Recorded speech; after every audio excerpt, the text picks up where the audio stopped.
My name is Philip Karanja, and I've been producing culture-changing content for about 2 decades now. CEO of Philip Productions, and one of the directors for Untying Kantai. It's an interesting question. I think as an EP, we just constantly have concepts that are just sitting in the shelf somewhere, and you're always looking out to see which one has more potential. So if a broadcaster like Showmax puts out a call for a comedy show, then you quickly go to the files and you pull out the comedy one. But in that same file, there's drama, there's horror, there's all these other genres. Now for Untying Kantai, it's a concept we started working on in 2020. The height of COVID, everything had been locked off. So we got together as the writers and we said, there's nothing we're doing, so might as well just create concepts. So we started working on it in 2020, tried pitching it in 2021. It didn't go through. Pitched it again in 2022, didn't go through. 2023 is when it was picked up by Showmax. Yeah, and here we are. So I think I go by the motto of success is where preparation meets opportunity. So I'm constantly preparing. I got the show in 2023, but we came up with a concept in 2020. Yeah. Oh my God, this is where we pose the camera, because it's been a while. Untying Kantai is based off a character called Kantai, who's just turned 50, and it's dawned on him that he's about to retire and he has nothing to show for it. He's not been able to build a home for his family. He has nothing to show for his life. And then coincidentally, on the same day that he turns 50, and he decides to retire from the company and start his own business. Ambition locate. Nimeamua kurita mapema, niende nikafanye biashara. Tunaenda wapi? He discovers that the company that he's been working for all these years, which is a logistics company, the owner of the company actually uses the logistic trucks to transport drugs. And he happens to discover one. And so he's at the point of, do I return this truck full of drugs? Or do I keep it, sell it, and build the life that I've always wanted for my family? So Untying Kantai for me was very personal in terms of, we delved into two worlds. We delved into the drugs world, which is a menace in this country. And we also dived into religion and church, which again is another menace in this country. So a very personal story to me as well.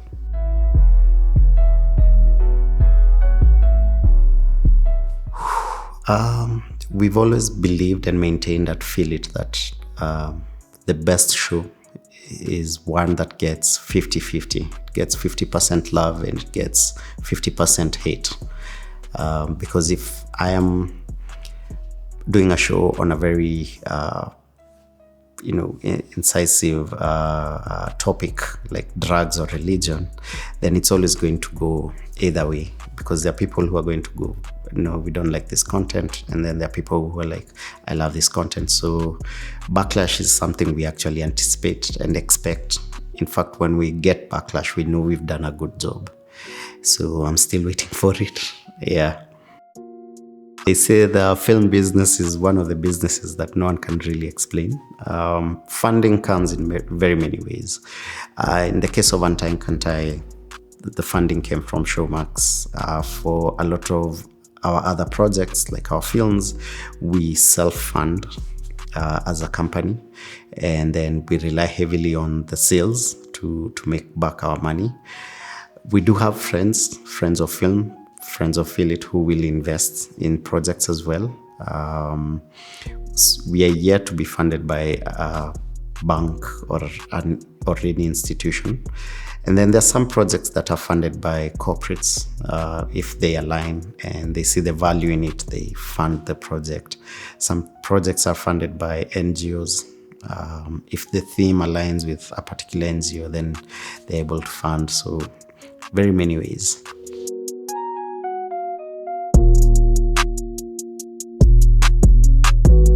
I think in terms of how the episodes are distributed, of the 3 directors, I think I was the most experienced, and they were like, Philip, you're starting us off, so you'll take the first 3 episodes and the final episode, so that you give us the pace. That's how we decided on the eps. And then in terms of collaborations, I feel like it's human nature that after a while you how do I put this? You have to go to the next level. And I can feel it personally, like everything around me, the environment is pushing me away from directing and more into being an EP and figuring out how to market and sell. So it's gotten to a point I can't direct everything. I feel it, and growth is important and beautiful. So we have someone like Kenji and Smalls who I've been working with for the longest, and I think they're at a point where they can run whole shows by themselves. So it was time. I think Pole Pole, I'm on the way out, and they're coming in. They're younger, they have fresh ideas, and they understand technical capabilities of equipment way better than I am. Technology is moving faster than I am. Yeah, and it's growth for a company as well. So it will get to a point, if I have 5 directors with me, that means there are 5 projects that can run without me being involved in each. So it's also growth, and it's important. In most cases, the director and the DOP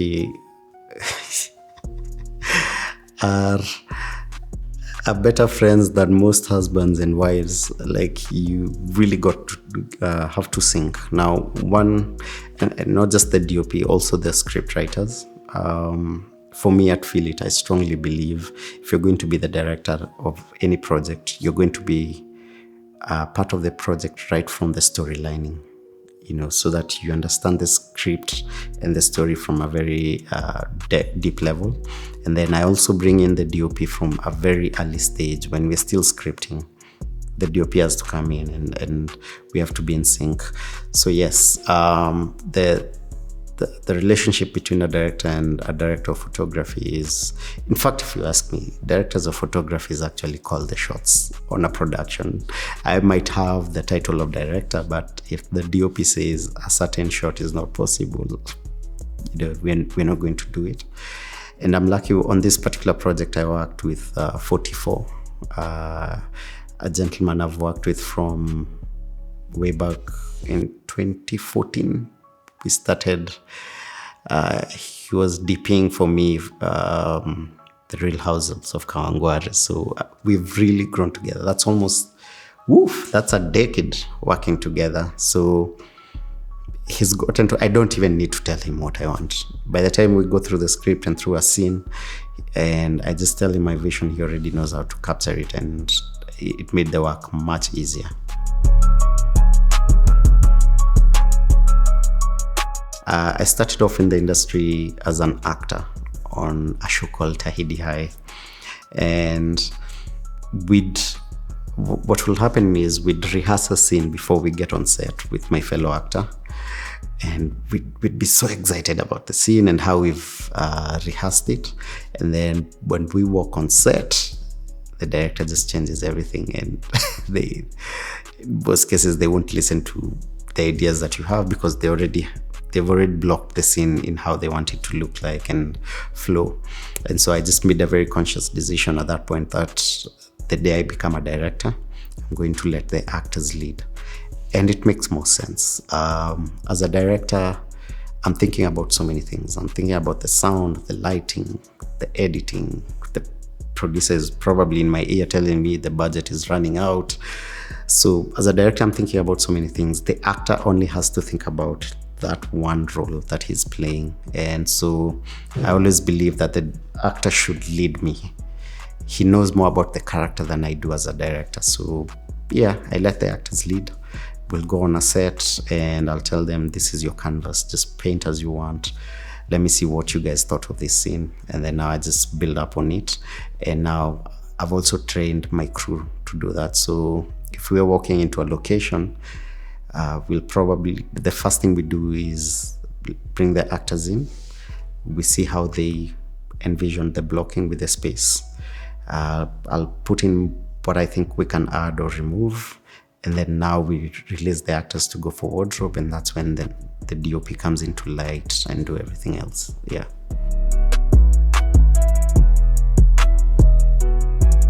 The first week of any production really is usually a bit slower in terms of the pace when you're shooting, simply because we are getting to know the actors are getting to know the crew is getting to know the location.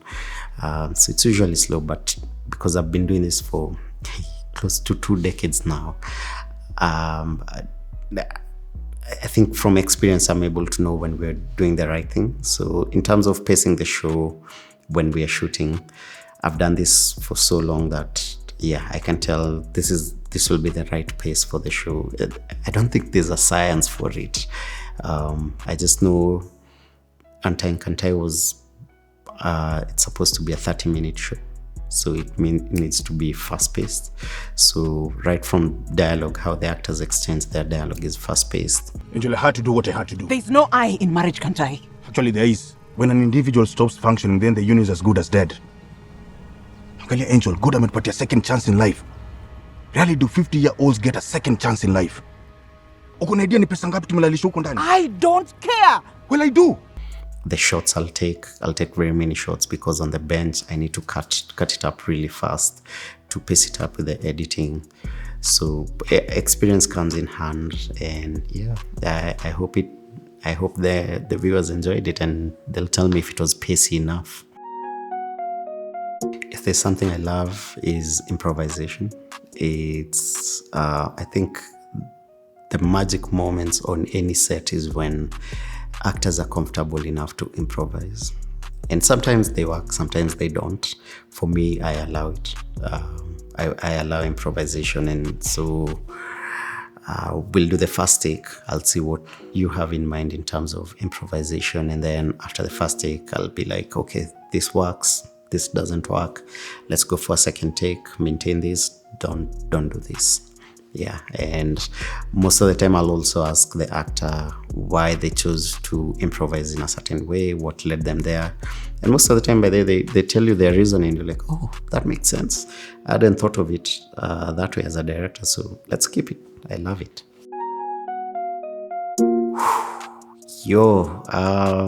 Like I said, we started developing this concept in 2020. So when it came to drugs, because we were dealing with antipsychotic drugs, I had several meetings with pharmacists, just understanding the drugs, understanding the distribution process of the drugs, understanding how they get to chemists, and how some pharmacists abuse this privilege and they sell them behind the curtain.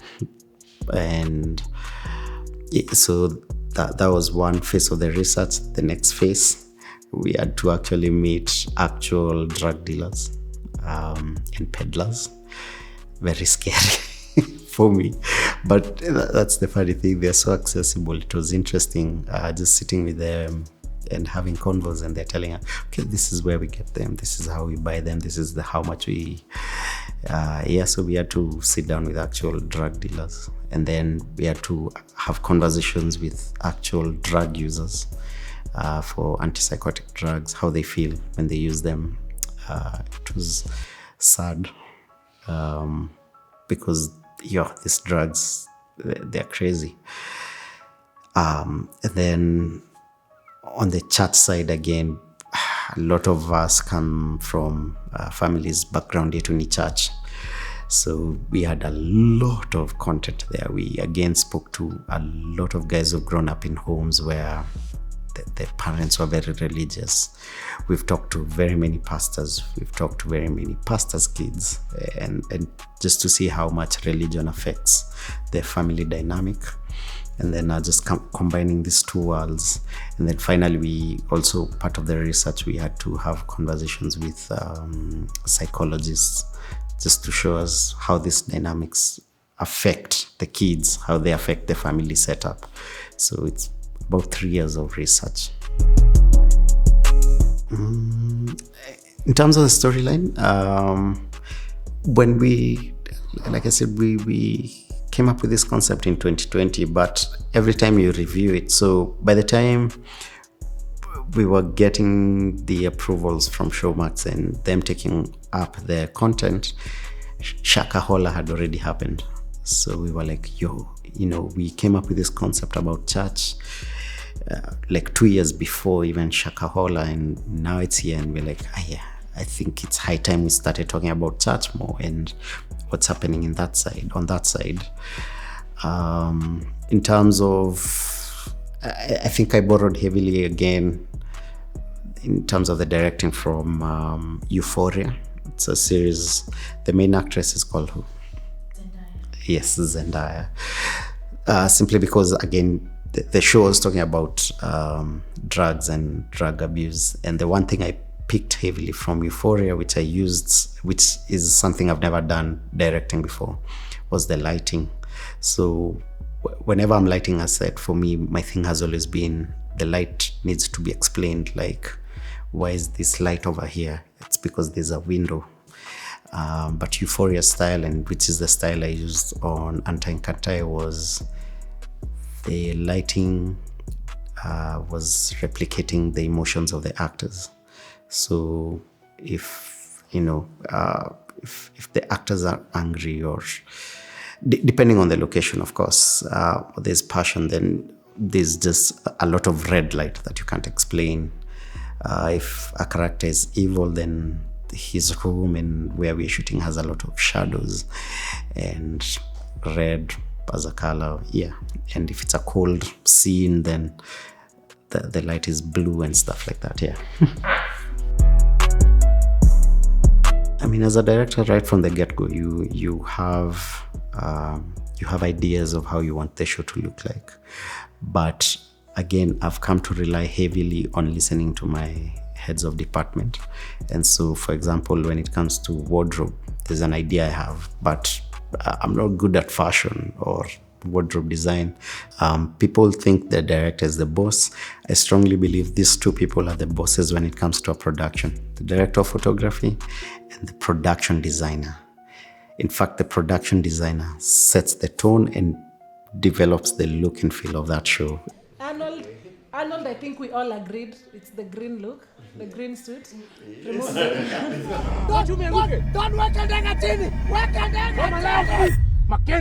And we worked, I think she's the best in the country. She's called Nancy.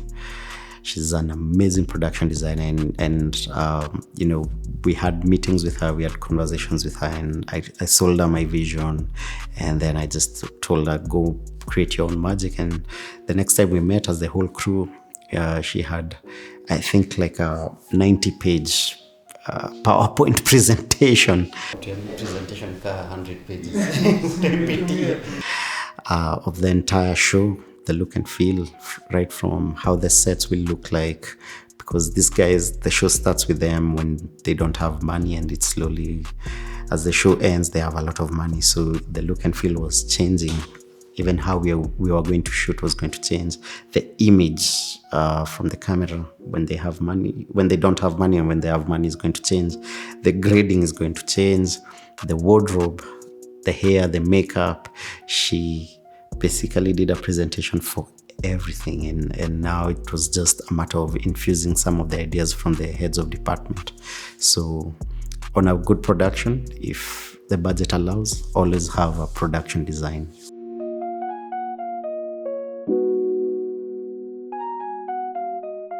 Again, I think my background as an actor really helps. So there's a lot of work that needs to be done with the actors. But now the production, the other technical side, really takes up your space and time and budget as a director. When you start thinking about the camera, the lenses, the lighting, the sound, the editing, everything, it takes up so much of your time that you forget the actors. And so as a company, as Philip Productions, we always create a workshop. We always do a workshop with the actors for several days. Like I said, I strongly believe the actors need to do their work. They need to create their own character. And so we usually work with a brilliant coach. Actually, her nickname is Coach Carol Odongo. And she'll sit with the actors for like 3-4 days. And they will go into depth of each and every single character. And they'll create a backstory, and they will create the temperament. So by the time that actor comes on set, as a director, I really don't have much work to do. I just sit back, and that was my thing going into Untying Kantai. I told the actors, please, mi pale nimefika, usinipatie kazi mingi. I will not think for you. You do the homework, do the work. When we get on set, I'll let you be. Yeah. Okay. Let's talk about the sex scene. Jamanin! I know that Philip Karanja directed all the sex scenes in Untying Kantai. Hapana, kunazo small za direct, zile za church. Oh my God. Art imitates life. If we're talking about relationships, then sex is part of relationships. And I mean, as a director, it's one of those few things I've struggled with throughout my career, especially in this country, because of the heavy censorship we've had for the longest time in Kenya. Because I always struggle to show intimacy in actors. Because we had such huge censorship, man. A couple on TV looks like business colleagues, because you can't kiss, you can't hold hands, you can't spank someone. And if you observe in real life, when people are in love or in a relationship, I mean, touch is a huge part of it. And so sex does bring about a lot of believability. Intimacy actually brings a lot of believability in terms of building a character's relationships. So one of the reasons I ended up directing all the sex scenes on Untying Kantai, like you said, is the actors had confidence with me as a director. So I think the very first thing is building that confidence with the actors. They need to feel comfortable with you as a director. They need to feel that you as a director, you're protecting them. And you're not just doing these scenes for some perversion reason. No, it's important to the story, and they know that they trust you enough to protect them throughout the entire process. The other thing is right now we're slowly developing and getting intimacy coaches in Kenya. It's a very foreign concept, but it's coming along. So an intimacy coach will do basically what a stunt choreographer will do. They'll work with the actors, but it's still a very new concept. We're still getting there. But most importantly is the actors need to feel that they're protected. So have genuine conversations with them. How far can you go as an actor? And you're having these conversations with both of them, the male actor and the female actor. And, how far is he allowed to touch you? How far can he come close to you? In case of nudity, how far as an actor can you go? And have these conversations way before the production starts, and then sell them your vision as well, and then just find a middle ground. I think the most difficult scene to shoot was, now this will be spoilers for people. Nata nilikata. From the scripting all the way, nilisema hiyo episode mimi sitafanya. There's a scene where the hitman kills the wife to one of the characters, and in the same episode the husband of that wife also dies. So and the wife, the mama is killed right in front of the kids. Hiyo nilisema nijikute. I am not directing that scene. On a personal level, I'm very emotional when it comes to scenes with kids. In fact, if you have a film or a show where mtoto anateswa, siwezi watch. Mi nimeshindwa. Mi nimekuwa soft hiyo design. So that was hard. And right from the get-go, I told everyone in the room I'm not directing that scene. Most interesting. I think the sex scenes were interesting because this was the first time we were doing sex scenes to that level. And believe it or not, sex scenes are very hard and uncomfortable. Once you set up the room, everyone goes. So you're left in the room, just the cameraman and you as the director. So they're not easy scenes to turn around and move, as opposed to the other scenes where all the other departments, the crew, hands on deck. Yeah, they were interesting. It was the first time I was doing this on that level. So yeah, that was interesting. If anyone knows me, they know I'm super tone deaf. So when it comes to music, I rely heavily on the music team. So on Untying Kantai, we were very lucky to work with Heart the Band. I mean, Heart the Band, kama kuna watu wanajua mziki ni Heart the Band. So I really had an easy time. I just told them, look, guys, and Heart the Band, they had their producer, is called Rix. Niliwashoniaje, hii scene, I want to feel like this on this, and I want to feel like this on this scene. I want to feel like this. So this is the type of music. And then I'd send them samples of music that has been done before. And so this is the sound. This is how I imagine the sound for this scene will feel like. And then every time they'd come back and the music is so beautiful, especially the church scenes. I was very categorical from the word go. That church scene, the music needs to sound like it's live in church and not like some music that was recorded somewhere in a studio.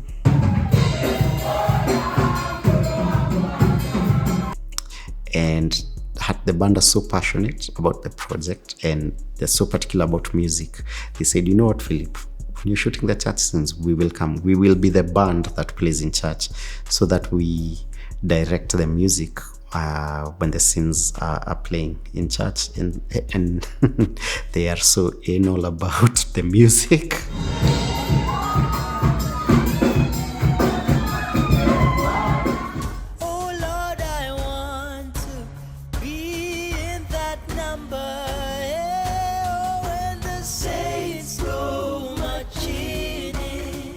Like kuna scenes tulikuwa tuna shoot, tunasikia Dex huko mbele amesema director acha turudie, audience hapo imepoteza rhythm. Oh my god, okay sir, guys, we're doing another take. Yeah, so I relied heavily on Heart the Band and I'll forever be grateful for that. Whew. Editors are the second directors. You can have this vision as a director, but your editor can either make it or break it. And again, the same relationship as a director you have with the writers and the director of photography is the same relationship you have with editors. In fact, keep telling my editors, your wives will have problems with me because we spend nights together editing, because for some reason the editing process, you end up editing 24 hours, 48 hours sometimes. You end up editing throughout the night. So with the editors, we had sit downs right from when the scripts were ready, discussing how we want the pace to look like, how we want the editing style to be, what stylistic devices we can use. And then once we have a rough idea, now we just wait for the footage to start coming in, because you can always plan. You always plan. But once you get on location, things always go haywire. So you had these beautiful shots you had imagined. For some reason, they don't work on location. And so by the time the footage gets to the editor, even whatever you had discussed before has changed dramatically or just a bit. Yeah, editing makes or breaks your show. We had a lot of deleted scenes. this was a very heavy show, and I think going into it, either we underestimated the show or I don't know. But so ideally, the episode was supposed to be 30 minutes long. A lot of my fast cuts for almost every episode was like 45 minutes.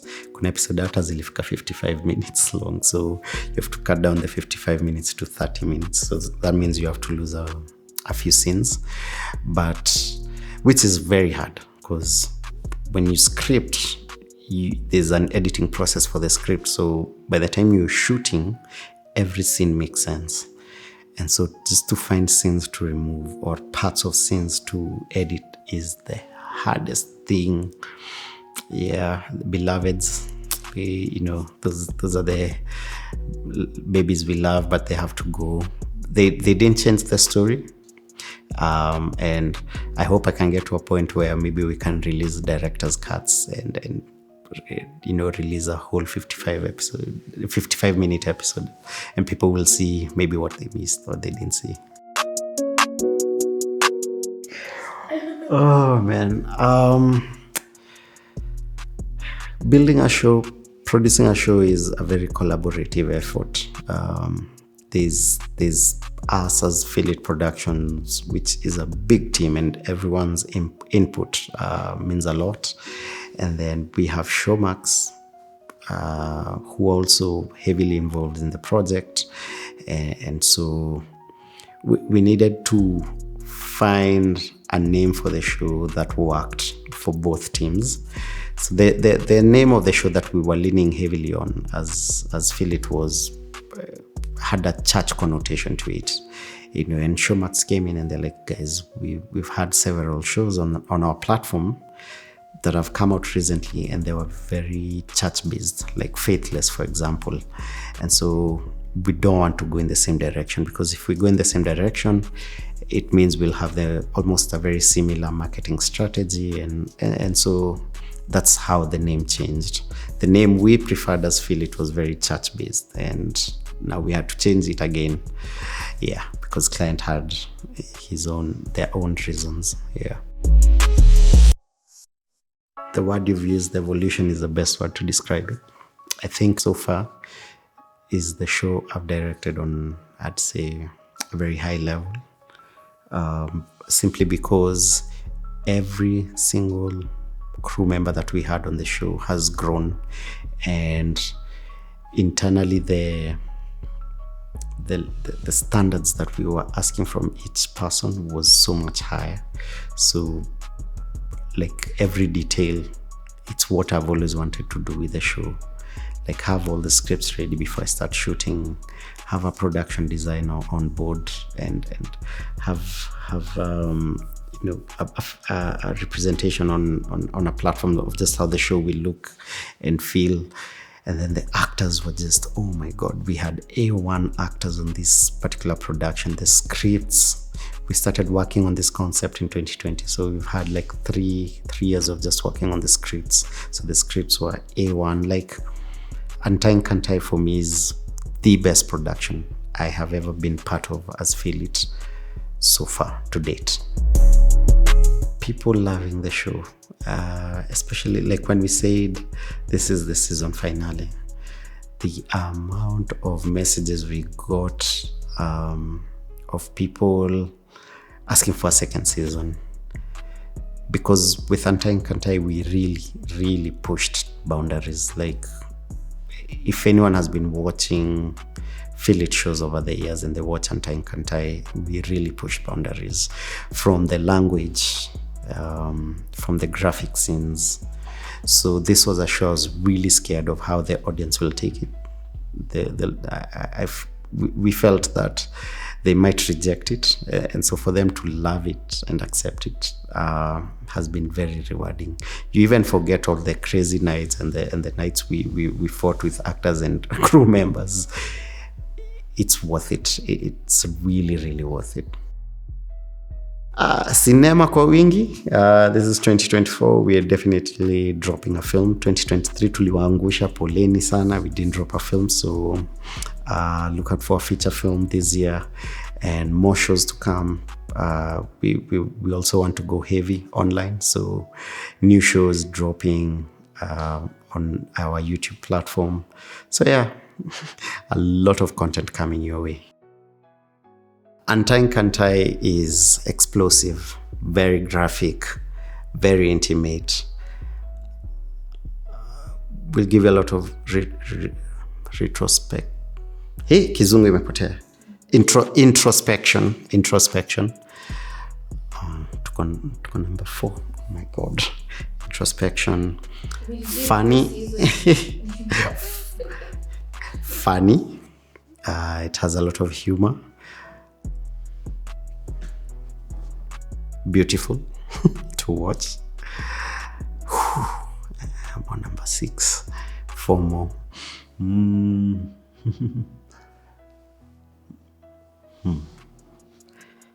Kizungu inapotea manze. Nitumie sheng. Relatable, yes. Relatable, very relatable. Suspense filled. Yeah, it has a lot of suspense.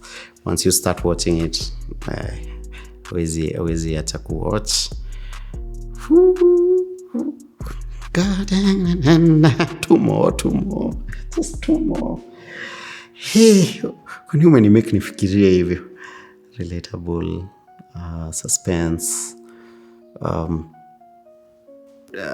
It has amazing characters. It has a lot of characters, and you will fall in love with each character, and we took time with each character.